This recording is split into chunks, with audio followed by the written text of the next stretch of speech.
అంటే వాసు గారు చుట్టూరు ఇక్కడ అందరం మాట్లాడుకుంటే గమ్మత్తుకుంది, మరి దేనికి వచ్చాను కూడా మర్చిపోయాను నేను. ఇక్కడికి విచ్చేసిన అందరికీ నా హృదయపూర్వక నమస్కారాలు. 21st డెఫినెట్గా ఈ సినిమా చూడండి. ఇది చిన్న సినిమా మాత్రం కాదు, ఎందుకంటే దీని వెనకాల చిన్న సినిమాల పెద్ద హీరో బన్నీ వాసు గారు ఉన్నారు. అలాగే వేణుగారు ఎక్కడ, వేణుగారు ఉన్నారు, ఈటీవీ విన్వారు ఉన్నారు, వీళ్ళందరూ దీని వెనకాల ఉన్నారు. ఇది చాలా పెద్ద సినిమా, చాలా మంచి సినిమా. ఏమీ లేకుండా నేను ఎప్పుడూ చెప్పను, నేను యాక్ట్ చేస్తే అసలు చెప్పను.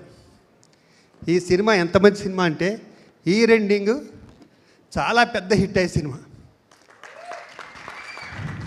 రాంబాయి, అఖిల్ నువ్వు ఒక్కడవే కాదు, ఈ సినిమా రిలీజ్ అయ్యాక రాంబాయికి అందరూ మనసు ఇచ్చేస్తారు. లాస్ట్ 4 days నుంచి ఈ సాంగ్ నోట్లో తిరుగుతూనే ఉంది నాకు. తర్వాత చెప్పారు చాలా పెద్ద హిట్ సాంగ్ ఇది అని. పైగా లక్కీ హ్యాండ్ బన్నీ వాసు గారు, ఇంకో హిట్ రెడీగా ఉంది మీ చేతుల్లో, రెడీగా ఉండండి. అడివిశేష్ గారు, మీరు ఈ ఫంక్షన్కి వచ్చి ఆ పిల్లల్ని దీవించడం నాకు చాలా నచ్చింది. Thank you sir. మీలాంటి హీరోలు వచ్చి ఇలాంటి చిన్న సినిమాలు సపోర్ట్ చేస్తే చాలా బాగుంది sir. Thank you, love you all, love you. అలాగే మ్యూజిక్ డైరెక్టర్ గారిని, కెమెరామెన్ గారిని, entire unit, congrats, advance congrats. Thank you, love you.